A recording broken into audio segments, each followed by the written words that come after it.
Ben Deniz, 2004 yılından beri aktif olarak sanatla uğraşıyorum. Neden sordum hani kimse ne yaptığını bilmiyorum diye. Çünkü ben gerçekten böyle çok gençken hiçbir şey bilmiyordum. Yani 30'larımdan sonra anladım aslında neyle ilgilendiğimi. Biraz geçti.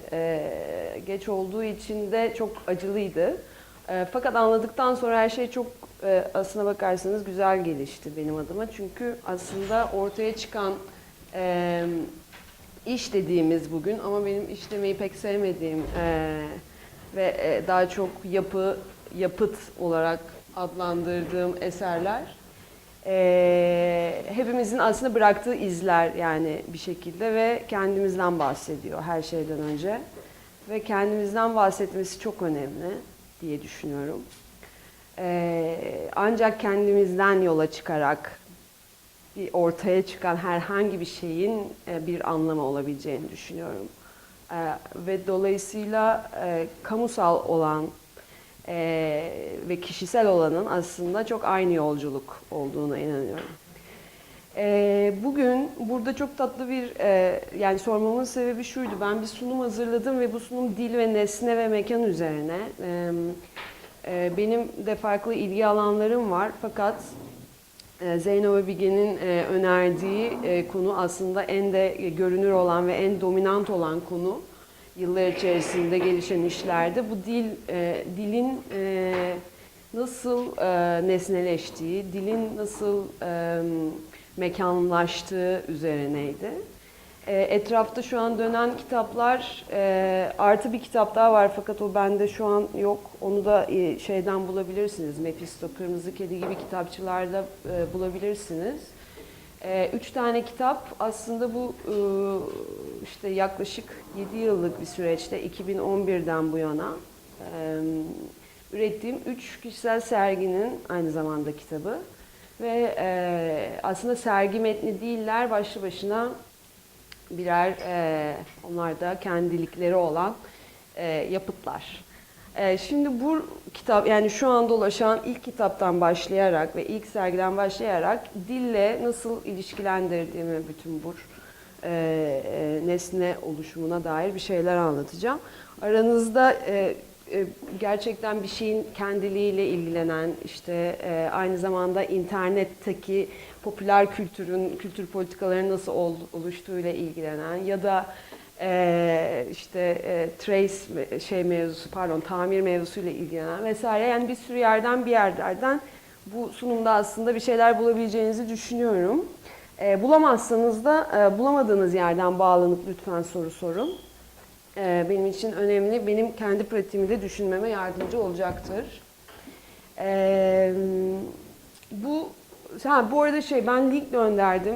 Bakabilen veya bakamayan oldu mu? Gönderdiğim linklerden bir tane linke bile bakamayan oldu mu aranızda? Herkes bir şeylere baktı mı? Okey. Dolayısıyla birazdan göstereceğim şeylere dair az buçuk fikriniz var kabul ederek.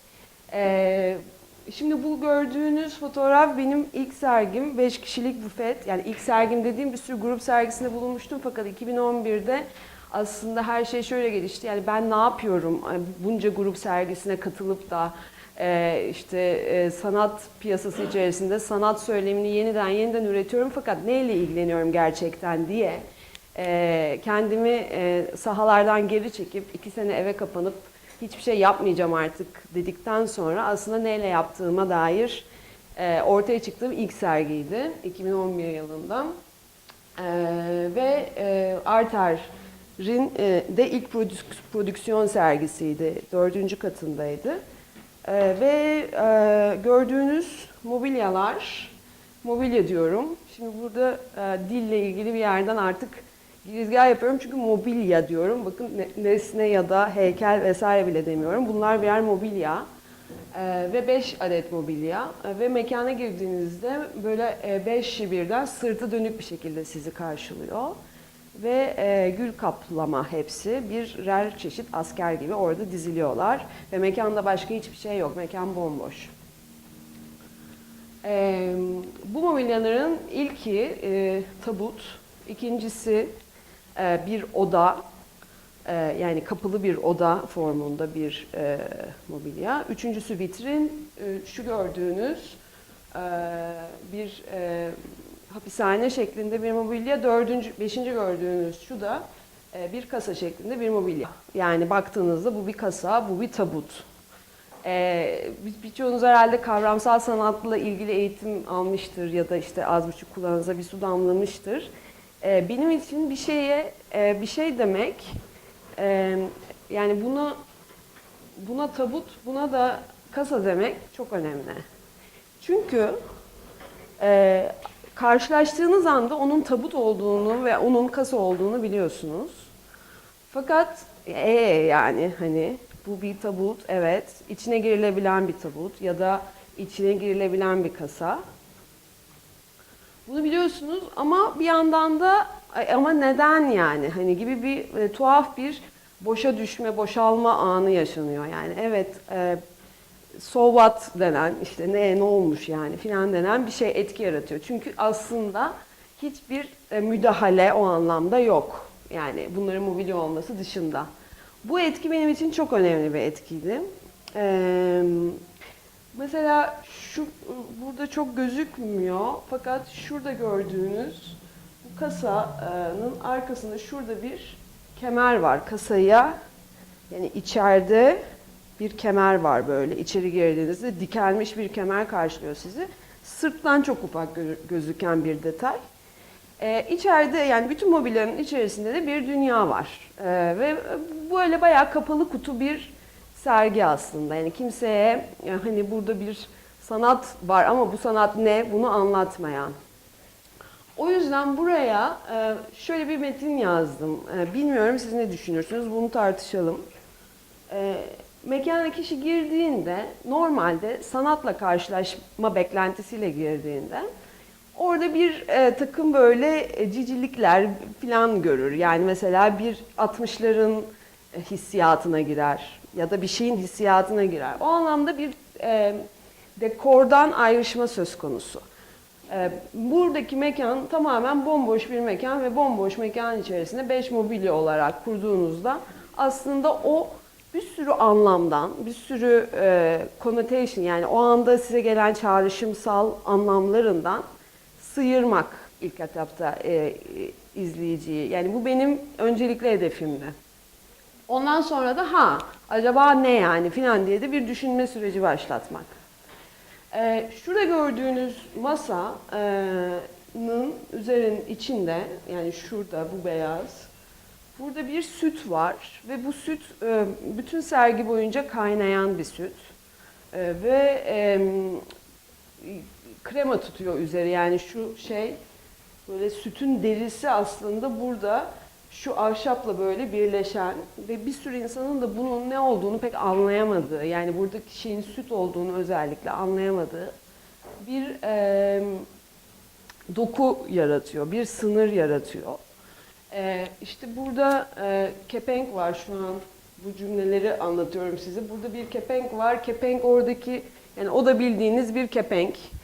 Bir sokak hissini çağrıştıran ve bu aslında nesnelerin birer iç olmasını araştıran bir takım böyle sınır nesneleri var etrafta. Ve bu süt sürekli kaynıyor ve içeri girdiğinizde aslında sizi bir süt kokusu karşılıyor. Ve bir süre sonra belki onun süt olduğunu anlıyorsunuz. Ve bunun da adı masa ve fountain. Yani hani çağrışımsal olarak aslında bunlar benim sokakta karşılaştığım anıt nesnelerim, birer ev içi anıtlar. Masada bir ev içi buluşma alanı nasıl meydanlarda işte o çeşmeler ve fountainlardır buluşma alanı insanların ve ortalarında sular, fıskiyeler patlar. Evin içerisinde de bu buluşma alanı masadır ve aslında yani bir ev içi nesnesi, bir dış yani bir kamusal nesne, bir buluşma alanı nesnesi olarak, bir fountain olarak sütle çözülebilir mi gibi bir yerden aslında çok gerçekten birebir masa nedir, buluşma noktası olan çeşmeler, kaynaklar, fountainlar nedir, Ondan sonra ev içi anıt nedir, ev dışındaki anıt nedir, malzemesi neden farklıdır gibi sorulardan yola çıkarak yaptığım ilk aslında dile dair işlerdi.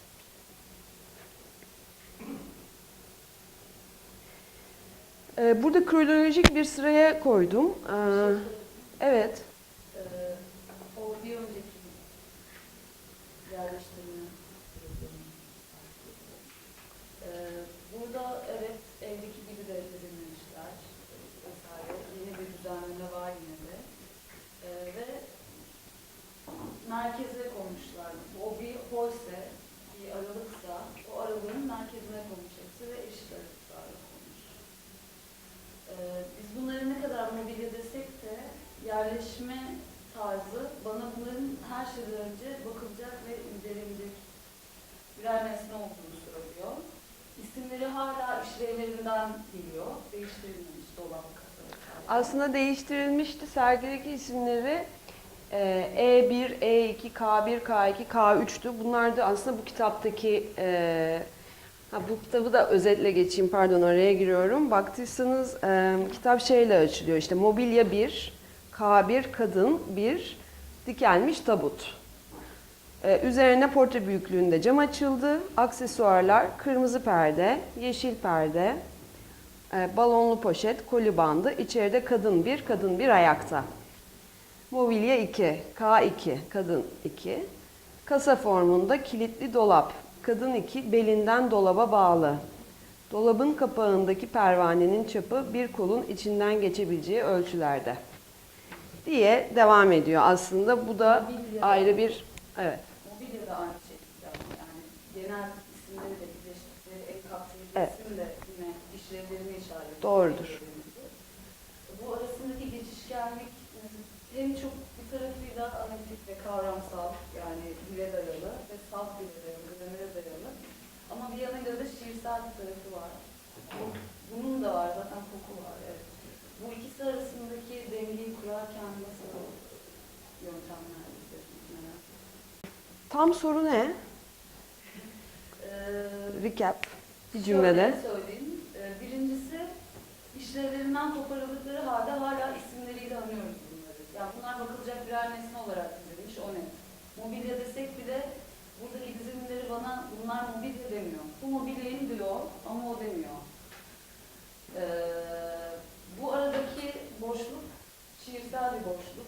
Çok güzel. Evet ama yine kavramlardan, yani gramer bakımından analitik bir yolla çıkarak varılmış bir şey. Çok güzel. İşte bu aradaki şiir nedir yani? ya bu melez evet. İşte ben çok güzel anladım.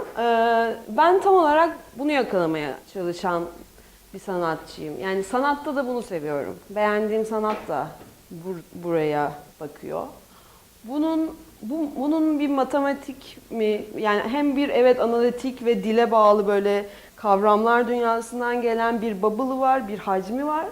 Bir yandan da aslına bakarsan çok şiirsel birer boşluk da var. Ve o boşluk nasıl oluşuyor? Bunu bana sorduklarında ben bunu şöyle anlatıyorum. Hatta Galeri Mana'da 2013 yılında yaptığım bir video var YouTube'da. Eğer ilgilenirsen orada bunu çok detaylı anlatıyorum ve size gönderdiğim linkler arasında var. Malzemenin yaşanmışlığı var. Malzeme bize her zaman bir şey söylüyor. Şimdi ben şöyle bir ekolden gelmiyorum. Hani insanlar böyle mesela nasıl diyeyim sana, işte bunun üzerine sprey boyayla işte bir şey sıkıp bunu böyle janjanlı bir görüntüye ulaştırabilirler ya da metalik boya sıkıp, ama altta baktığında kumaştır filan ya. Bu şuradaki doku, bu doku bir şey öneriyor bize. Bu doku bunun boya olmadığını, yani üzerine spreyle sıkılmadığını, bunun gerçekten bir kumaş olduğunu öneriyor.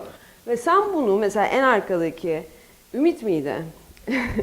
Ümit baktığında bunu oradan sprey sıkılmış bir şey olarak da önerebilir ya da kumaş olarak da önerebilir ama o uzaklıktan bunun ayrımını hissedemez.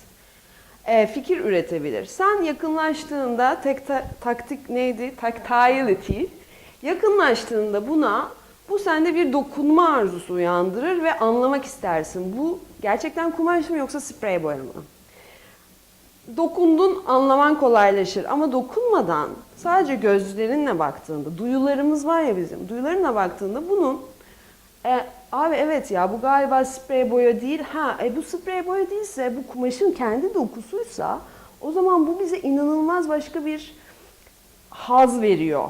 Bu haz sanata dair bir haz arkadaşlar. Bunun çok altını çiziyorum. Malzeme çok önemli. Bir şeyi bir şeymiş gibi göstermek bir şeyin ne olduğundan çok farklı. Buna kararlarınızı verirken mutlaka dikkat edin. Eğer ki sen bir şey demek istiyorsan o zaten başka bir şey diyemiyor. Zaten temsil ve gerçek arasındaki Evet. farkı da. Hani vardır ya şöyle insan, ben onu demek istememiştim, yanlış anladın beni. Öyle şey yok. Her şey her zaman kendi için konuşur. Ve her şeyin içerisindeki bütün o konuşmayı, o dili yaratan malzeme, o zaten birikintisiyle, geçmişiyle, bugünüyle, gösterdiği, işaret ettiği anlamla, her şeyle bir bütündür. Yani hiçbir şey bir şeymiş gibi olamaz.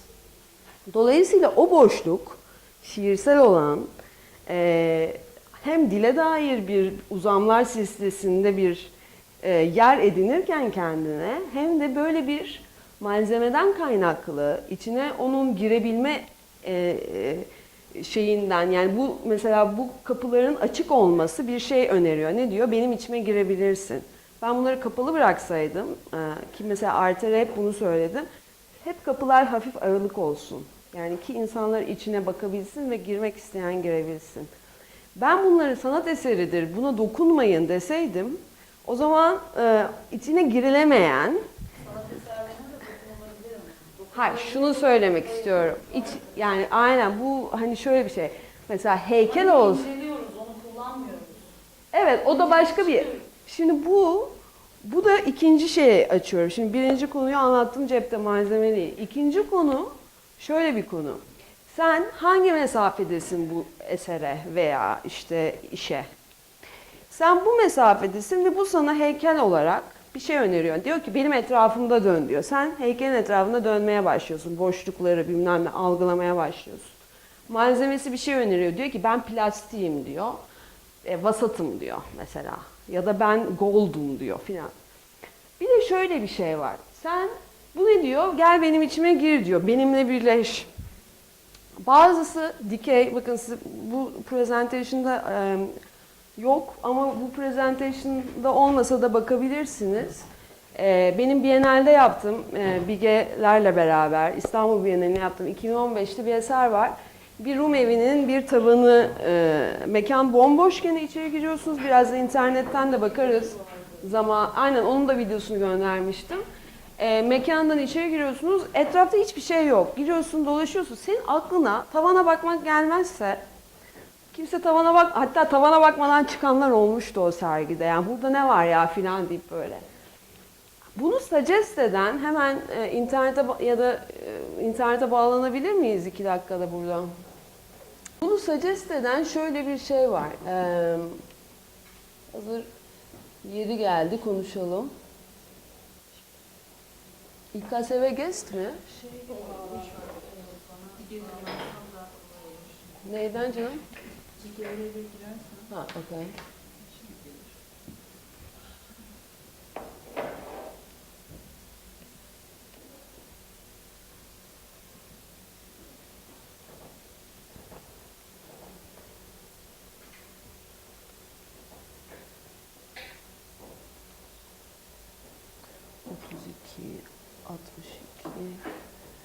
K, J, 73, XX, O, 2.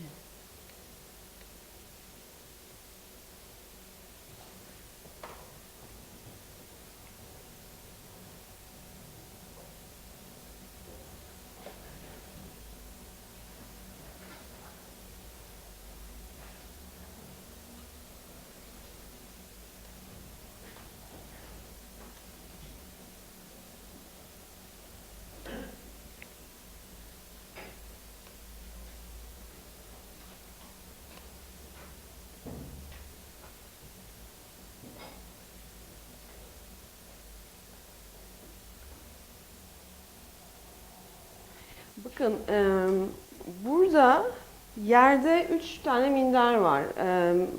Tavan girdiğiniz anda görülebilir değil fakat o yerde 3 tane minder ne diyor sana? Yukarı bak diyor, uzan diyor. Ha, kimse uzanmak istemiyor falan, ne uzanacağım ben deyip oradan ayrılanlar oldu. Böyle bakarım diyenler oldu fakat uzandığın anda o var ya, o sana böyle bir gökyüzü gibi böyle üstüne kalbini açarak böyle baktığın, bütün duyularınla böyle baktığın bir şey işaret ediyor. Fakat gene video ile ilgilenen arkadaşlarımız var burada. Videoları nasıl izliyoruz mesela ya da resim? Duvarda dikeysin, o dikey, karşılıklı bakıyorsun birbirine. Böyle bir bakış var. Bunda sen yerle birsin zaten. O da senin tepende bambaşka bir bakış var. Yani sen artık bu vertical bakışı yakalayamıyorsun. Dolayısıyla işin estetiği, yani işin malzemesinden de öte artık bütün malzemeler bir araya gelmiş, yerleştirme yapılmış, bir dil oluşmuş burada, bir sign language var. İşte astrolojik bir takım işaretler gibi gözüken ama işte define avcılarının aradığı işaretler olan.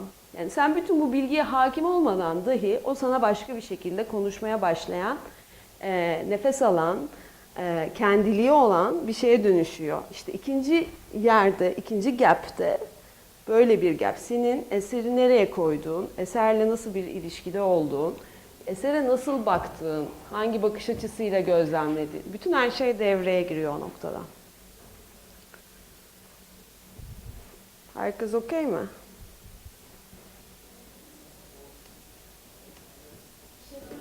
Lütfen. Yerdeki şeylerin aslında tanımlı yakın yüzeyinden biraz daha ayrı olduğunu görüyoruz da yani yumuşak, rahat ve bir yatma alanını aslında direkt işaret etmiyor. Yatılabilir bir yer gibi. Yani biraz bahsediyor sadece ama çok da Evet. böyle gel, bana uzan ve ışığına bak yani bir halinde yok. Evet. O sınırı yani oraya gelecek insanın yapmasını istediğiniz belli ama ne kadar davet edileceği konusunda nasıl bir karar veriyorsunuz? Evet. Bu kararlarda sen var mıydın? O dönem bu çok önemli bir şey. Bakın şimdi mesela eser aslında yani tavan. Tamam mı? Hatta bir not daha ekleyeceğim buraya. O dönem bize bu eseri satın alıp da bizim bu üretimimizi sağlayan koleksiyonerden geçen gün bir mail aldım. Dedi ki yani ben bu eseri bir türlü bir tavan yapıp da gösteremiyorum. Dikey assam olur mu? Hani duvarıma. Şimdi tam olarak bu. Ben de düşündüm tabii ki yani senin kararın artık bu noktadan sonra nasıl zevkin istiyorsa öyle yap. Fakat benim bunu tavan olarak görme isteğim şu sebeplerden geliyor. Diye bir şey yaşandı. Sonra ne yaptı bilmiyorum. Bakalım yani göreceğiz. Onu görmedim. Senin soruna gelince bu çok eser bitti. Biz tavanı astık filan. Artık böyle son günler. Tek verilmesi gereken karar bu. Ve gerçekten eseri yapmaktan daha zor. Gerçekten. Yani benim en çok zaman aldığım, o yüzden ben defalarca gün evvelden bitirip mekanda çok zaman geçirmeyi seven bir insanım. Kafamdaki hiçbir zaman oradaki realiteyle buluşmuyor çünkü. Yani o mekanda muhakkak zaman geçirin. Mekan çok önemli.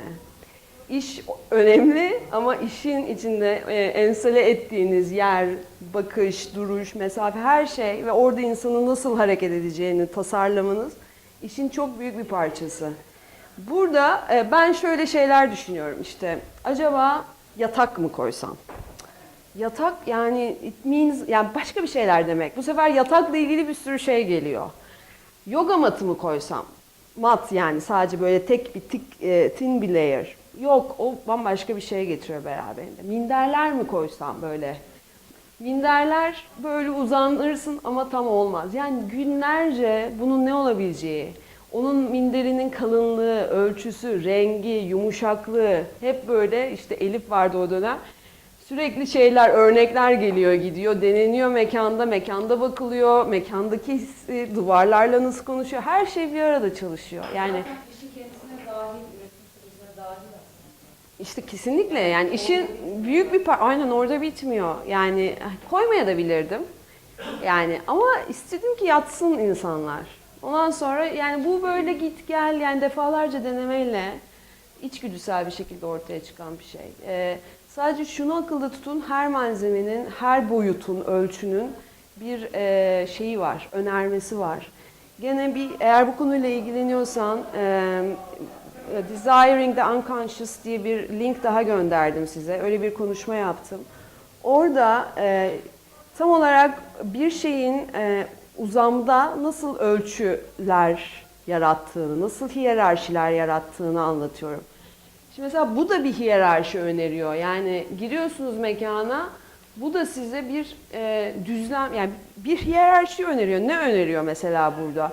Karşılaşıyorsun, senin boyundan biraz daha büyük, sana böyle duran 5 tane böyle asker gibi dizilmiş nesne var. Bu sana bir hiyerarşik bir yere koyuyor otomatikman yani. Sana diyor ki ben diyor anıtım yani senden daha güçlüyüm gibi. Yani her şeyin bir mesela filmle ilgilenen arkadaşlar. Yani bu Türkiye'deki filmlerde izlersiniz filmi efendime söyleyeyim. Görüntü bir türlü ne hani Avrupa filmi kalitesinde olur ne Amerika filmi. Yani bir şeylik olur değil mi? Yani bir görüntüde böyle aşılamayan bir sıkıntı vardır. Görüntü yönetmeniyle ilgili olduğunu düşünür. Hayır. Orada sanat yönetimiyle alakalı da çok büyük bir problem var. Nedir o problem? Nesnelerin hiyerarşisi. Bir düzleme bakıyorsunuz, bir kadraj belirliyorsun ve o kadraj içerisinde ışık buradan geliyor. Bu kadar ölçekli bir mekandayız. Kamera orada. Nesneler nasıl dizilmişler? Kişi ne kadar bu uzamın bir parçası oturduğunda ve kamera ona baktığında. Renkler, renklerin tonajları, bunlar nasıl birbiriyle konuşuyor ve o uzamı yaratıyor. Yani her şey sandığımızdan daha magical bir şekilde hayatta bir araya geliyor ve biz bunları göremiyoruz. Çok hızlı yaşıyoruz çünkü. Yavaşlayın yani. Yavaşlamak çok önemli. Geçtim. Çok güzel sorular geliyor. Var mı soru? Soru üzerine geçebiliriz. Mesela o tavuklarda izleyici baksın, içeri girsin. İşte bu tavandaki izleyici tavana baksın. Hep böyle izleyici bir şey yapsın gibi. Yani şimdi nasıl söyleyeyim? Misafir olunan bir evde hani ilk kapıdan girdiğiniz o ayakkabıları içeriye dışarı çıkartmak gerektiğini bilmezsiniz ya. Hani sergide sanki ben gibi biraz gerilmiş gibi hissedebilirdim yani böyle. İşte ne yapacağım? Aynen. Onu çıkaracak mıyız? Aynen ne oluyor yani? Tamam. Mesela olabilir. Yani işaretlerle ilgili bir kitap okuyorum. İnsanları yönlendirmek üzerine şartı mı? Neyse anlattıkını düşünmüyorum orada. Mesela orada işte tavandaki iş olsaydı, orada mesela işte siz mesela ben niye yatak değil falan diye işte orada siz mesela yukarı bakmayı sadece bir şey yapsaydınız yere. Herkes unutma yukarı bakacak gibi aslında. Aynen. İşte bence bu zaten benim duruş olarak durduğum bir yer. Böyle yapan sanatçılar da var. Bunu hiç önemsemeyen hatta yani hatta bütün her şeyi metin olarak yazıp da sana anlatan yani bu baktığın şey budur filan diyen sanatçılar da var. Mesela Salt'ta bir sergi var şu an onu görün. Yani bambaşka bir ekol.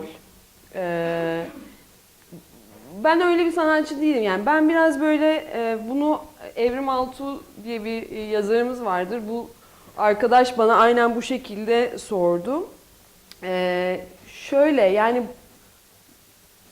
ben şeye inanıyorum. Yani eserin ya da neyse onun da kendiliğine, kendi dilinin kendiliğine inanıyorum. Yani bir şeyin sahibi ben değilsem ve o oysa artık o onu gerektiriyor gibi.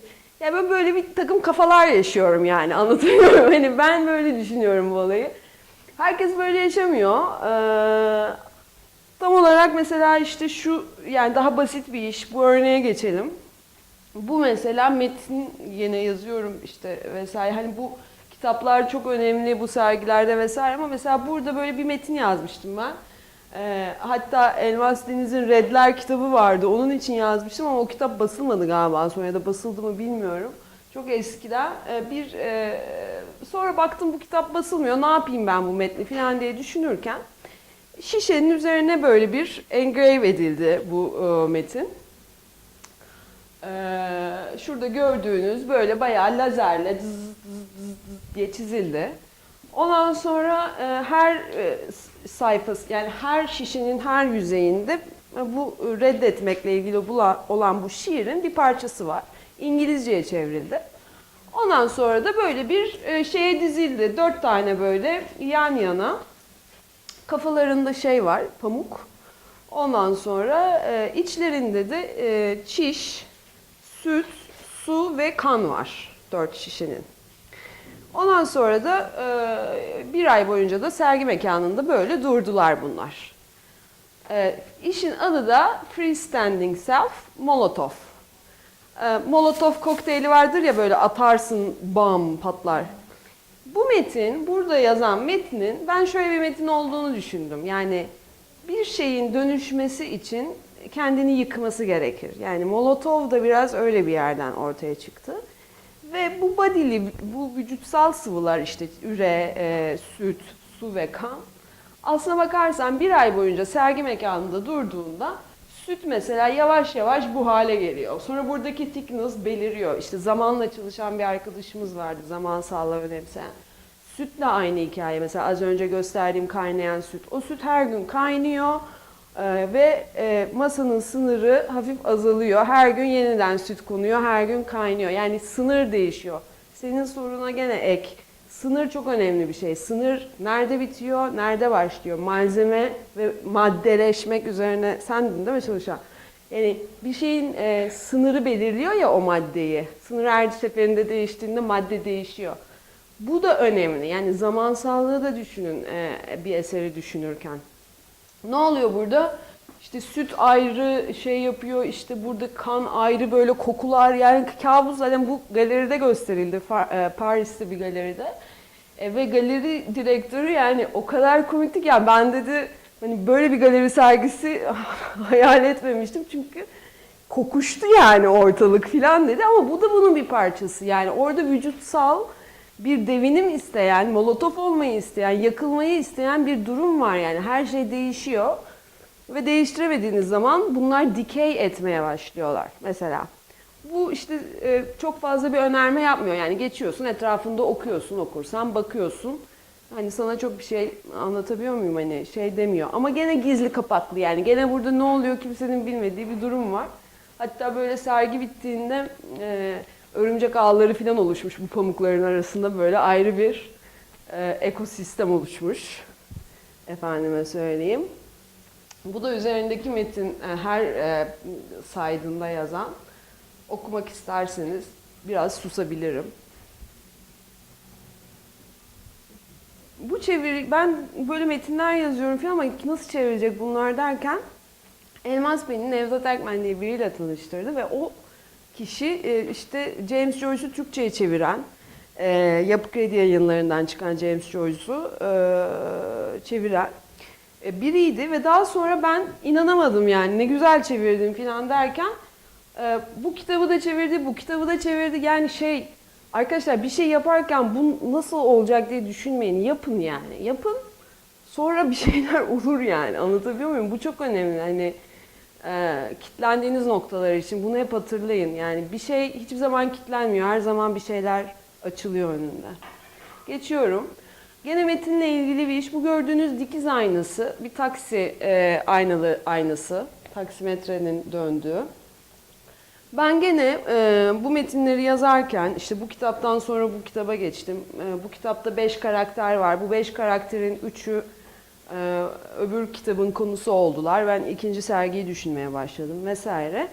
Oradan da böyle bölümler var ve şöyle de bir metin var. En temiz fanila, yani okuyayım mı bilmiyorum. Okuyayım mı? Birazcık okuyayım. En temiz fanilanı giydiğin an meme uçlarının kabarışından anlıyorum.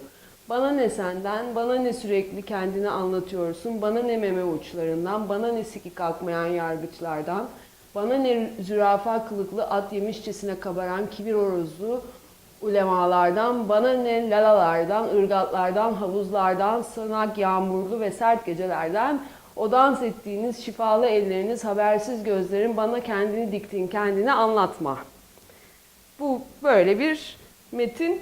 Bunun tamamı öyle bir metin, kitabın tamamı bu derecede bir metin. Yani siz düşünün nerelerde dolaşıyor bu metin. Hiçbir anlamı yok aslında. Baktığında çok şiirsel bir metin.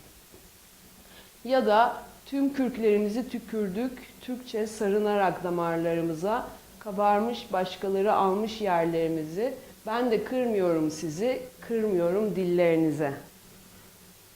Falan. Bu böyle gidiyor işte. Öbürü mesela otel mi bura? Arkamdan 5 vakit namaz kılan ahu ile ahu, ahu ile ahu ceylan gözlü, ahu ile ahu ile ahu, ahu ile gözlüm, ahum ahum güzelim güzelim benim, haydi gel gidelim. Geldim seni almaya, derinden boşanmaya, aklından kabarmaya, canını kızartmaya. Yasemin demlerken dermeye ince saçlarımı belime. En uyumlu olacaktık biz, en mutsuz. Mutlu ve olmayacaktık, balonlara vuracaktık orman içlerinde. Arabesk ve o ile son yaşımıza değin atlarımızı değiştireceğiz, sonra atlarımız bizi falan filan gidiyor. Ben dedim ki bu böyle bilinç akışı bir şekilde bir gün bir takside, taksinin aynasında taksi süren şoförle göz göze geldiğimizde ben de dedim ki yani ben bu taksi aynası böyle bir şey yani herkes ayrı kafalarda böyle birbirine bakıyor filan ama orada böyle bir metin akıyor benim gözlerimde. Bunu fark ettim ve dedim ki yani ben bu metni takside bir taksi aynasında akıtmak istiyorum. Ondan sonra araştırdım ve gördüm ki aslında bu taksimetreler devlete bağlı TETAŞ adlı bir yani bir şirketin şeyinde, tek elinde. Yani bu başka kimse aslında taksi aynası üretmiyor. Bu aynalar devlete otomatik gidiyor ve sizi kazıklama şansı yok. Her şey registered falan. Bunun adamlar şeyini almışlar. Dünyada da bir ilk. Bu arada ülkemizden çıkan bir fikir. Adamlar bunun ne o şeyini almışlar. Patentini almışlar ve böyle yani ben şey oldum. Aman tanrım bunu yaptıramayacak mıyım Karaköy'de falan deyip böyle TETAŞ'ı aradım bir gün. Ve şansıma TETAŞ'ta işte Canan Bey diye bir adam. Yani böyle dinledi, dinledi. Yani hiç böyle bir şey gelmedi bize filan tamam ama deneyelim filan dedi.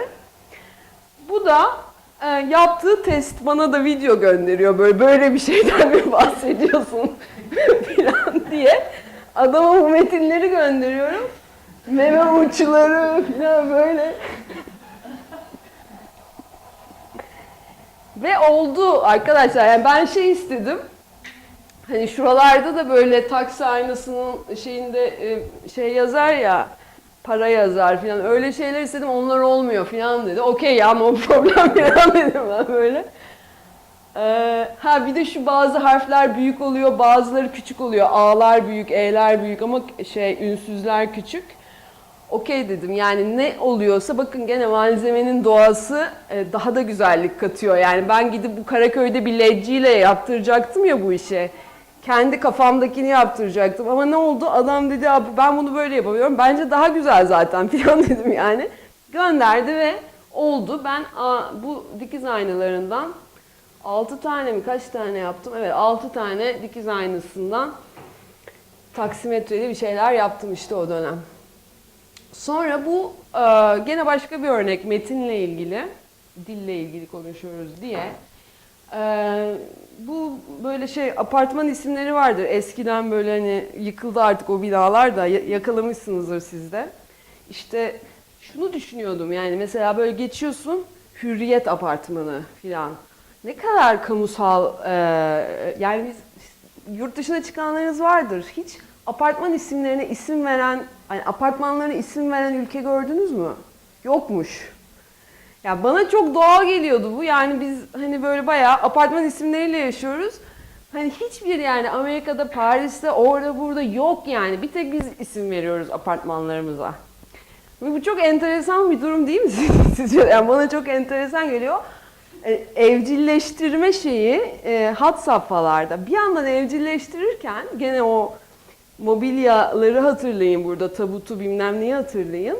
Apartmanına bir isim verirken bir yandan da şöyle bir şey yapıyoruz işte. Cumhuriyet Apartmanı falan diyoruz yani bir yandan da hani böyle yani şey veriyoruz yani böyle hani sembolik olarak aynen anlam veriyoruz yani. İşte hafıza çağırıyor sürekli bize. Ve bu çok büyük bir şey. Bu bir dil işte mesela. Bu dilin kırılımlarından bir yerlerden bulduğumuz bir parça. Dedim ki o zaman ben bayılıyorum bunlara bu arada. Sürekli hatta öyle başka arkadaşlar da vardır bayılan, böyle fotoğraflarını bulabilirsiniz internette. Yani ben şey dedim, yani bu isimler, Şahin yazacağım falan dedim. Yani Şahin neyi öneriyor mesela? 90'larda işte bu faili meçhul cinayetlerin yapıldığı arabayı öneriyor mu hepimize? Yani öyle bir hafıza çağırıyor mu?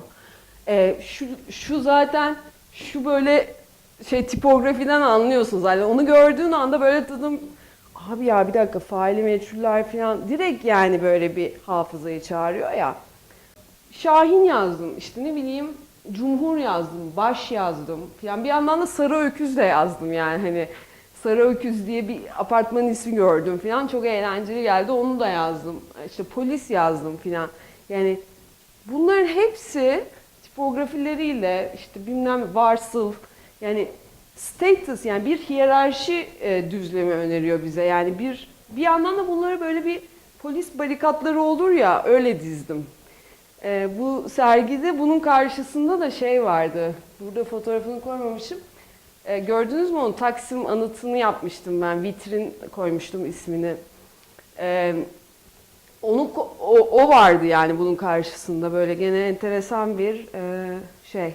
Bu Kossuth'un cam küplerini de Yani direkt bu işi var ama Yani ben onunla ilgili bir yorum yapmak isterim aslında. Çok hoşuma gitti. O 70 kavramsal sanatını çok uyguladıkları bir taktik. Çünkü işte cam hiçbir şey yok. Malzemeden mümkün olduğunca zaten dili işaret etmeye yarıyor. Ama onlar hep daha böyle analitik önermeler kuruyorlar kendi kendine. Gönderme yapan. O yüzden sizinki daha böyle post kavramsal. Tam aynı geleneği takip eden ama ona bir yerden saldıran. Çünkü yerel olandan. Yani onlar dili analitik kullanıyor, siz pragmatik kullanıyorsunuz. aslında şey, kültürden ayırmaya çalışıyorlar ya, sanki saf Evet. olarak o gramerin veya o forma Ve bunu indirişini da tesadüf değil, hep kadın yaklaşık. sanatçılar yapıyor. Yani Evet. o erkek kavramsal sanatına da Yani baktığımız bir zaman mobilyanın sırtıyla Evet. o bağ kurmak. burada o çok, Evet, yani burada da ikisini aynı. kıyaslamak çok keyifli bence. O dönemin cam işleriyle bu işleri hem bir dil sorunu açıyor. Çok güzel, teşekkür ederim. Bana ayrıca bir yazı yazarsın bununla ilgili. Bu gene aynı sergiden ve şu kitap olan sergiden. Bunlara bir kere daha bakarsınız çıkarken. Bu kitabın kapağında belki ilginizi çekmiştir. Aslında şey yazıyor, Bim Up KR yazıyor kitabın ismi. Aynı zamanda serginin ismiydi bu. Bu şöyle bir yerden doğdu. Şimdi hani 5 kişilik büfede o mobilyaları gördük ya, sıradan böyle dizilmişler, işte kasa mobilya falan. E1, E2 falan adları olan. Sonra ben dedim ki ya burada 3 tane isim geçiyor, 3 tane isim yazmışım. İşte bunlar kim acaba falan diye araştırmaya başladığım anda bu kitabı yazmaya başladım. Beyaz İlmekli Manyel, Albay Bikol, Kornatlı Raziye diye bulabildiğim, yani kendi yazdığım metne sonradan baktığımda bulabildiğim tek isimler bunlar. Bunları araştırmaya, düşünmeye başladım. Ve bu sergide daha çok o böyle bir, yani Beyaz İlmekli Manyel'in beyazlık temsili, Albay Bikol'ün erk temsili, Kornatlı Raziye'nin kadınlıkla ilgili bir şeyler olduğunu fark ettim filan. Ve bu sergi çok enteresan bir sergi. Sonra bakarsınız. Şu gördüğünüz isimler de işte RM, MT, MM, NC falan. Neyse bu da Türkiye'de hani işte fail gene işte bilmem ne tecavüze uğradı, AC falan gibi böyle haberler okuruz ya. Bu listede ordudan ihraç edilen subaylar mı, albaylar mı neydi o dönemde, işte Ergenekon olayları olduğu dönemde. Bunların da isimlerini vermiyorlar ama bunlar ihraç edilmişler ordudan. Ve böyle bir blok halinde yazıyordu, yani gazetede okudum ben bunu. Bu ne ya falan oluyorsun yani, hani çok enteresan geldi. Neyse bu da Albay Bikol'de onun bir parçası olarak böyle gene bir blok halinde oluştururum. Gene dile, sözcüğe, nesneye, nesne olarak harfe olan bir örnek olarak koydum. Yine aynı sergiden. Bunun adını unuttum. Bu işin adı neydi ya? Collar, gömlek yakası, collar. Şimdi buna yaklaşabiliyor muyum buna? Dur. Tek ayrı açarsın. Olmuyor. Neyse şöyle göstereceğim. Buna da sonra bakarsınız. Şuralarda yani bütün bunları topladım ben işte. Beyaz erkek yakası, gömlekler toplayıp kestim. Hepsi de kirliydi. Ondan sonra yani şuralarında yakaların izleri olan giyilmiş gömlekler bunlar. Şuralarına da elle eskiden biz çocukken böyle ilkokulda isimlerimizin baş harfleri yazardı. Bilmiyorum sizin oldu mu herkesin? Yakalarda falan olurdu. O deminki işte bu gösterdiğim bu baş harfine referans olarak da düşünebilirsiniz bunu. Buralara ben isimler yazdırdım. Bu isimler yine bu kitapta geçen adı gene bir takım işte kod isimler. İşte mesela yeşil. Ondan sonra mesela bir tanesi yakamoz, darbe planı. İşte bir tanesi yani bir takım böyle hem bu coğrafyaya hem buranın hafızasına ait hem buradaki insanların o dönem duyduğunda bu aslında darbe planı dediği ama dışarıdan da baktığında yakamoz yani hani yakamoz da gelebilir aklına falan gibi böyle bir takım elle dikilmiş kişi isimleri var.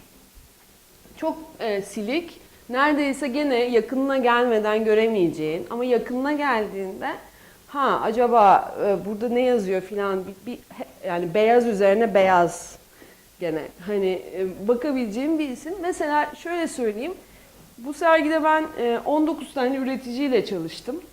Bu üreticilerden bu yani el dikişi yapabilecek kişiyi en son buldum ve aylarca aradım kalmamış. Sadece makineler yapıyor artık bu dikişi. Yani elle bir şeyi böyle isim yazacak zanaati yapan biri kalmamış ama ısrar ettim. Yani dedim ki hayır makine olmaz.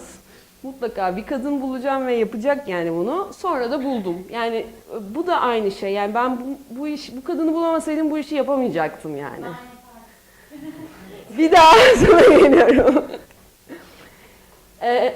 Şimdi bu diğer gösterdiklerim bu örnekler biraz örtük, kavramsal, dilin birebir nesnenin üzerine girdiği örnekler ya da nesneleştiği örnekler. Bakın bunlar da nesneleşiyor.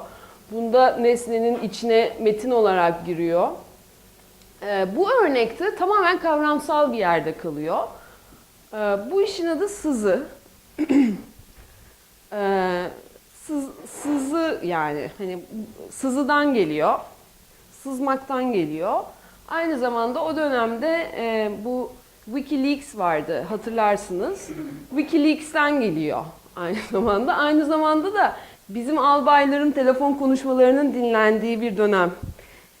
Tamamen aslında sızmanın kavramsal olarak işlendiği bir metaforlar heykeli diyebiliriz.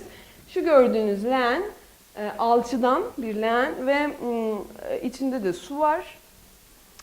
Sonra serginin ilk günü yerleştirdim ben bunu ve yaklaşık 3. 4. 5. gününde filan o su o alçı tabanı delmeye başladı ve yavaş yavaş sızdırmaya başladı. Gene maddenin ne olduğuyla ilgili bir yerden aslında maddenin sınırının aşındığı, delindiği ve sınırının değiştiği ve nesnenin de değiştiği, nesnenin de başkalaştığı bir alan açıldı. Bu bir süre sonra, 3 hafta sonra artık böyle tık tık sızdırmalar böyle luk luk luk luk luk diye sızdırmalara dönüştü falan filan. Yani tamamen sızı ve bu leakage fikri üzerine yapılan bir kavramsal çalışma. Burada bir video var mesela bununla ilgili. İşte bu artık 3. haftalarda mı ne? Su olmadan tekrar. Aynı Su dolduruyoruz yok. Çünkü artık boşalıyor, tutmuyor. Her gün işte süt gibi. İlk başlarda mesela su 3-4 günde doluyor. Burada artık günde bir boşalıyordu. Bu işi satın alan koleksiyonere dedim ki yani sen bunu sulayacaksın çünkü bu kurur ve çatlar ve bitirirsin bu nesneyi artık. Yani o da artık nesne evrildiği için sulanmayı isteyen bir nesneye dönüştü. Ve arada bir sulanıyor efendim. Yani böyle çiçek sulanır gibi. Çünkü kırılır yani sulanmazsa artık bu.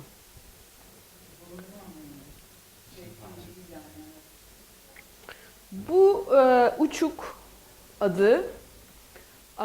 Gene o meme uçları ile ilgili bir metin vardı ya, bu kitapta gördüğünüz metinlerden birisi. Uçuklarla ilgili çok fazla uçlar, uçuklar filan, böyle hep habire uçlar düşünüyorum, kafamda uçlar geçiyor filan. Bir gün dedim ki ya ben, annemin burasında bir uçuk vardı. Hah dedim, yani uçuk. Ondan sonra ben bunu cam olarak üfleyeceğim. Bu da gene dilden çıkan bir nesne, nesneleşen bir fikir. Ve uçuk olarak bunlar, yani benim kafamda bunlar uçuklar. Siz artık izleyici olarak ne görürsünüz bilmiyorum. Uçuk olarak üflendiler. İçine de irin olarak evde ben bir şerbet kaynattım. Hani baklava şerbeti olur ya, şekerli su. Evde eskiden kadınlar kaynatırdı. İçine de o şerbeti döktüm, seal ettim, kapattım ve yaklaşık 6 sene oldu.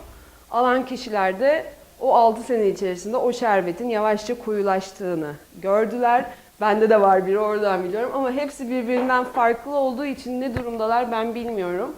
Fakat şu damlaları görüyorsunuz ya, şu şeyler şuralarda. Bunlar o şekerli suyla alakalı bir yerden böyle çok tatlı dokular oluşturdu her birinde. Bu da yerleştirmeden bir görüntü. Şu gördüğünüz kitap, bu kitap işte. Kitabı da serginin bir parçası olarak koydum. Şu gördüğünüz, az sonra göstereceğim KK adlı heykelin bir parçası, Kızıl Elma adı. Gene literal bir iş. Kızıl Elma, bu Türk mitolojisinde işte bozkurtlar, kızıl elma ülkenin bütünlüğü demek. Ondan sonra işte ben bu elmayı ikiye bölüp sonra gulu ile tekrar yapıştırıp tekrar sergiye koydum. Sonra o gene erimeye, dikey etmeye başladı filan. Bu da KK. Bu da tamamen dille referanslı bir iş. Gene metinde çok fazla K harfine gönderme yaptığımı fark ettim. Yani habire K, K, K geçiyor aklımda.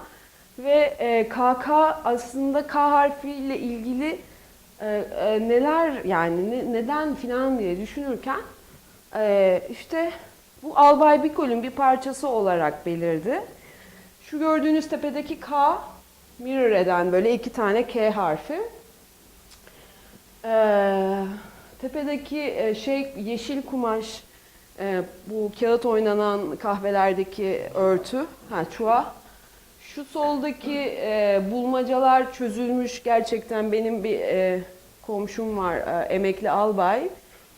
Onun çözdüğü böyle bulmacalar. KK da oradan geliyor. Kara Kuvvetleri Komutanı, işte bilmem ne komutanı filan, kan, kahraman filan işte gibi, böyle aslında çok güçlü bir harf ya. O adamın çözdüğü bulmacaları topladım filan zaman içerisinde, onları aldım. Şu gördüğünüz bu iki taraf kurşun geçirmez cam, incecik 3 milimetreydi ve ateş edilmiş, ettirdim yani daha doğrusu. Bu adam da çok efsaneydi, aynı bu dikiz aynası gibi işte. Ben abi meme başı istiyorum diye böyle telefonda. Çünkü şöyle, kurşunu yiyor cam ve paramparça oluyor ama yani inanılmaz tatlı bir yumuşaklık, bir doku. Şöyle dokununca yani öyle erotik oldukça bir meme başı yapıyor. Şu gördüğünüzde zaten kurşunun kendisi. Arkadan görebiliyorsunuz aynada. Yani şuradan böyle içine girdiğinizde nesnenin, burada bayağı o mermileri görebiliyorsunuz. Burada bunlara dokunabiliyorsunuz. Gayet yumuşak filan. Bunun öbür tarafında da bu da ne biliyor musunuz? Bu da dantel. Benim anneannemin böyle bir dantel örtüsü vardı. O da oradan aklımda kalmış. Ondan sonra dedim ki benim kuzenlerime, yani bana bundan örer misiniz?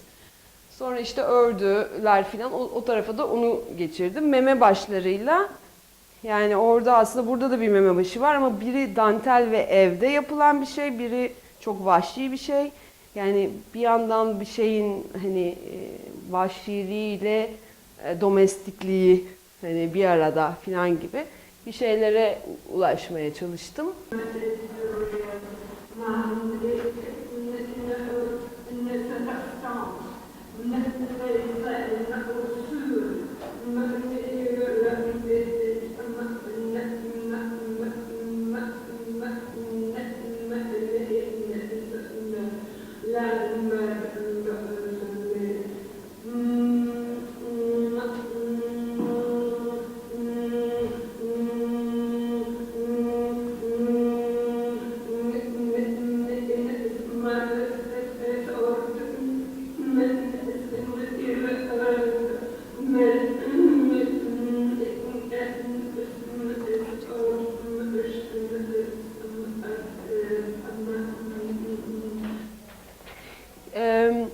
Bu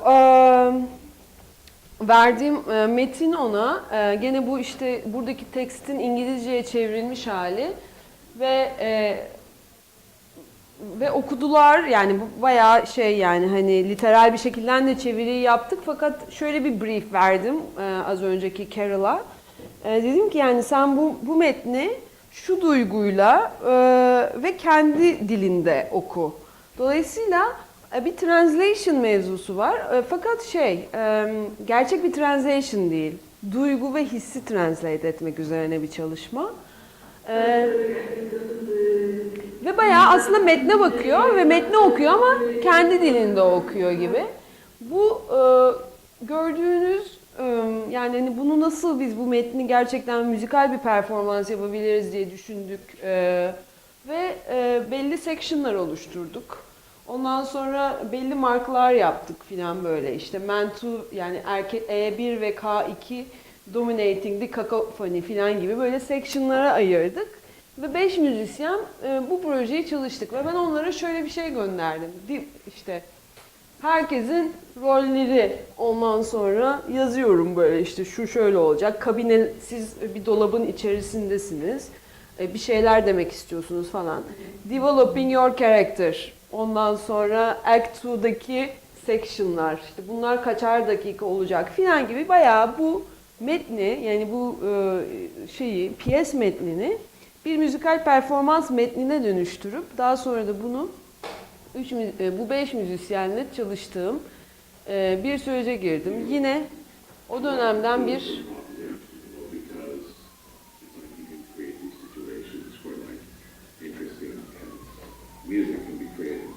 Right. And so we're trying to hone in on what the sort of like scenario is. Yeah. And I feel like, I mean, it very much needs to be dictated and reminded because, yeah, you're right. I mean, like, even when I was playing those moments where I was like, oh my God, I just want to, let's just see where this goes. But I want to say something here because the text itself was written very much improvised. You know, I didn't have a structure in mind. I was just writing for 2 years, and then I structured it later. So actually, the real original text. Not maybe this doesn't make sense in English. I don't know, but I'm sure it doesn't. But you know, the Turkish text, as I was writing it, it's very improvised. So it's just like the characters kind of react to each other in an improvisational way. So that's why I think this project makes sense to make it with all these 5 people, you know? Yeah, well, That's I mean, why, that's you also know. like absolutely what makes it interesting. And it's like, And the other thing is, once we have a sense, like, once we've gone through this, like, a little bit, and we're like, okay, you like the script here, some girls are violent, etc. Then, like, we have, like, some grounds for stretching things and, like, maybe making, like, a little, oh, we're gonna, like, have to, like, here. Yeah, and let's just do let it go. Yeah. let it happen, but Yeah. then I feel like the role of Yeah. the conductor ultimately will wheel us in and Right. remind us, And then, you know? yeah, change it. Yeah. Because, like, Yeah. for all intents and purposes, it's like, yeah, let those things happen, but basically, you know, keep us keep us on point. It's like you're running a meeting, basically. And it's like all Yani the time burada şeyi tartışıyoruz. Yani bu aslında ben bir Chicago'ya bir residency için davet edildim ve Catherine'le orada tanıştım ve bu projeden bahsettim. Sonra sanatçıları seçtik ve üzerine çalışmaya başladık. Sonra da iki toplantı yapıp aslında biri New York'ta, biri Chicago'da Skype üzerinden çalışmaya devam ettik. 3 yıl boyunca sürdü bu çalışma ve Skype üzerinden insanlar kendi materyallerini SoundCloud'a yüklüyor. Ben dinliyorum, brief veriyorum filan, böyle bir takım gitgellerle yapılan bir projeydi.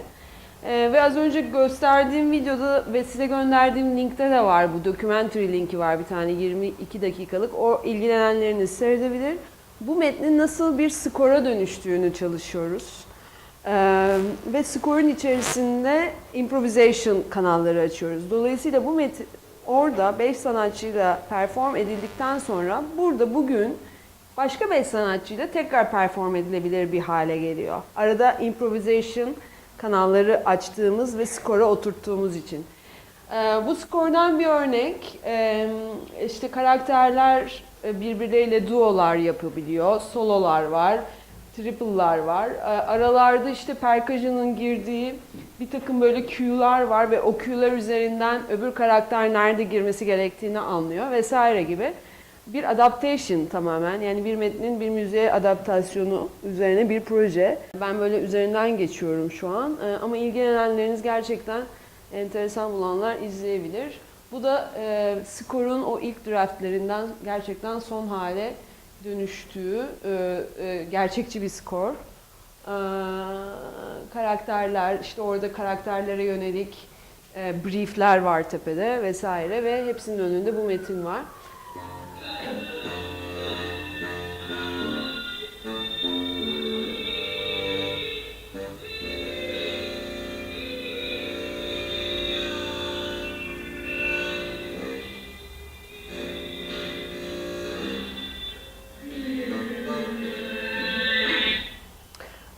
Bu kayıtları GoPro'larla alma sebebim de ileride bunu bu şekilde göstermek istememdi.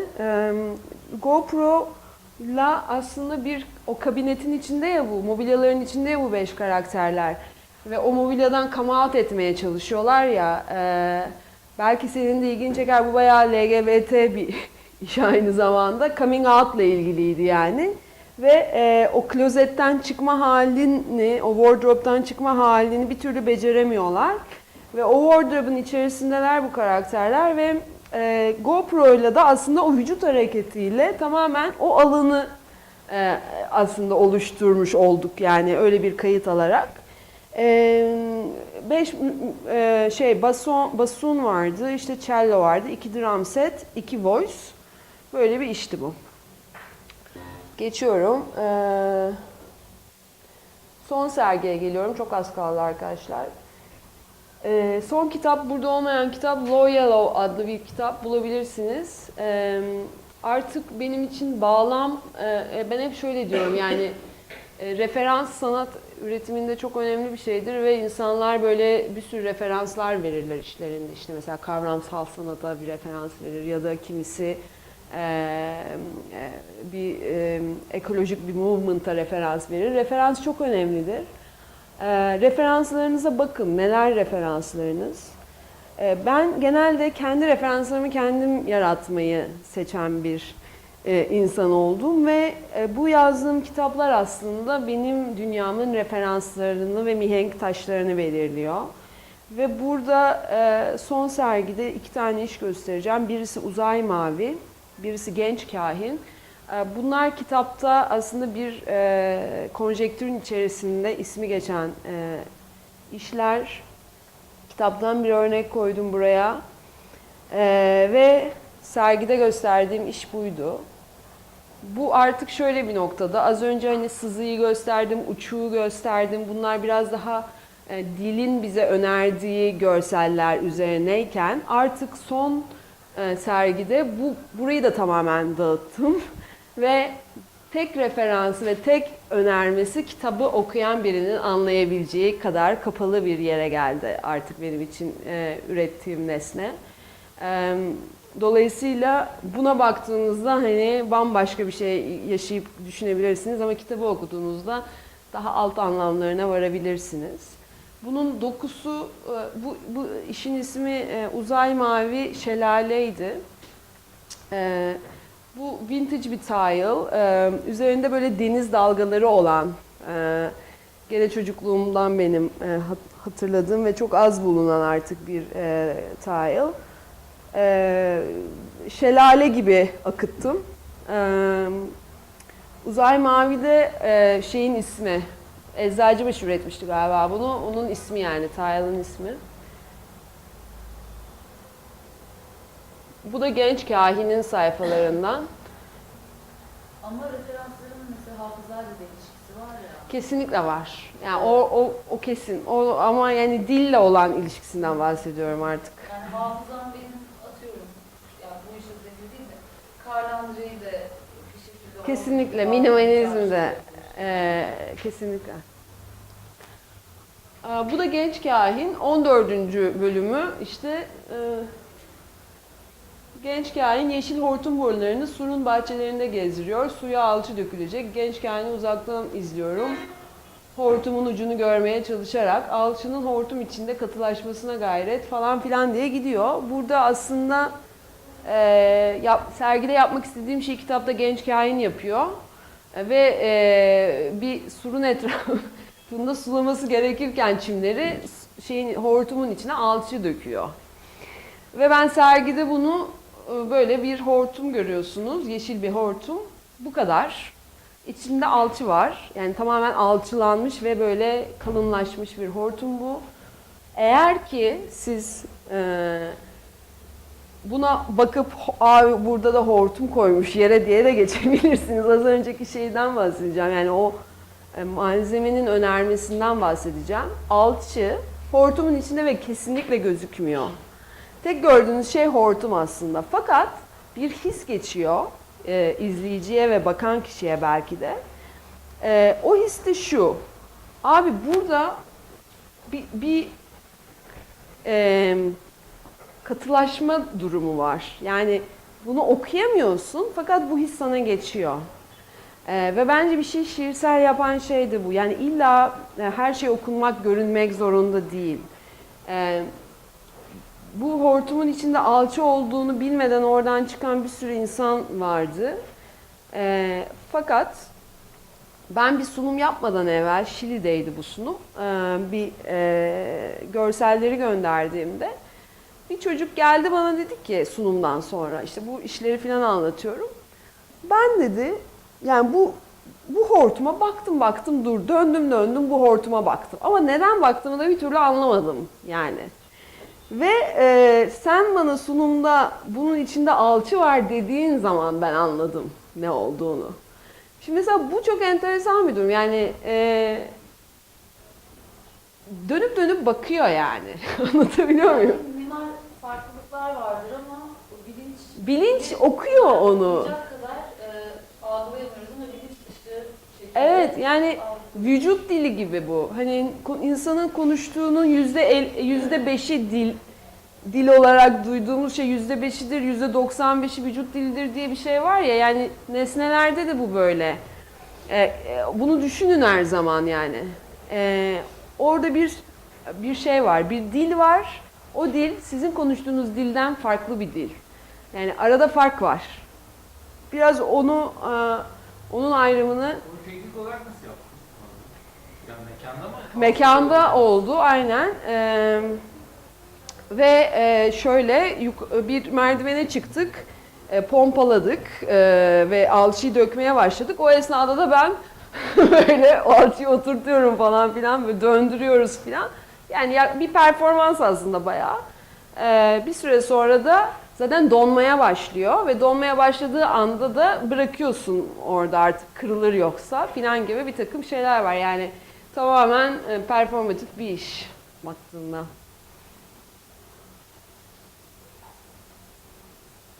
Ben çok seviyorum bu işi.